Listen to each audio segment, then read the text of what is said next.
Okay, so here is a picture I took about a week ago of my car. I would say editing, in my opinion, is about half, if not a fourth, of the way that the overall picture comes out. One thing I always kind of recommend when taking a picture of my car, or anything for that matter, is finding something to frame it.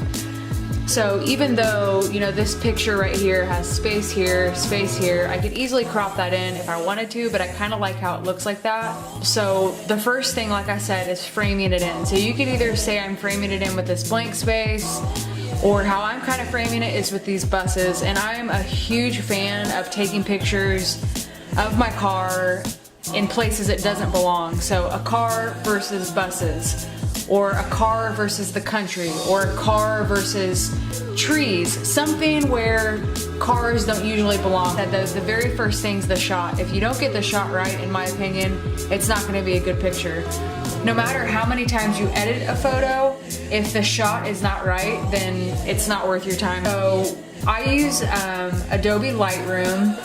I absolutely love Adobe Lightroom because it makes my job editing 20 times easier.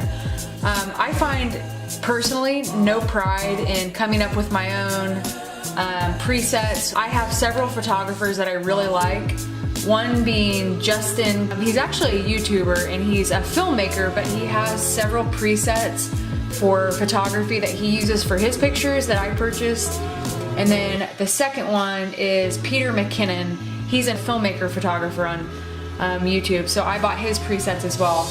I think they came with like 16 and they're all phenomenal.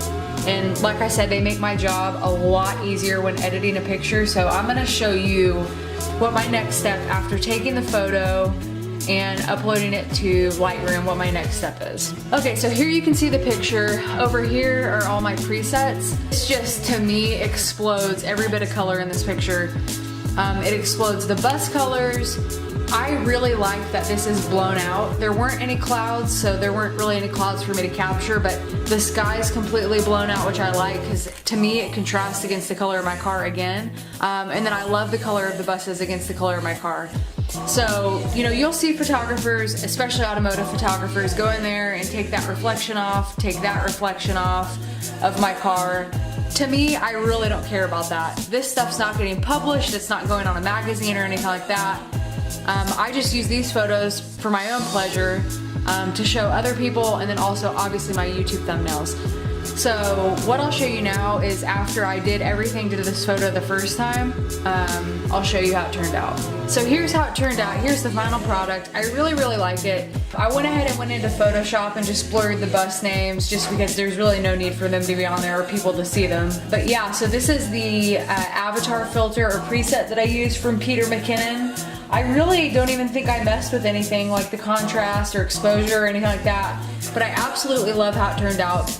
I did end up cropping it a little bit just to get more focus on the car. After I looked at it a little bit longer, I just felt like there was too much space at the bottom. But super easy to take cool pictures of your cars. Like I said, you just really need to make sure that the first shot you're taking is the shot that you want. I mean, you really don't want, ideally, to have to crop or anything like that after. Crop while you're taking the photo. That's one of the first things I learned when I started dabbling in photography. Take the photo as if you do not have a crop tool. You will run into situations like this one where you may like it a little more if it was cropped in at the bottom or the sides or whatever.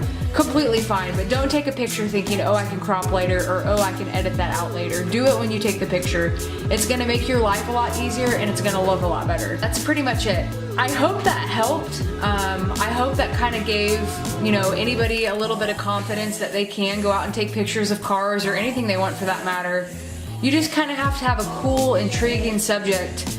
And then, like I said, what I do is I just put it against something completely opposite of that.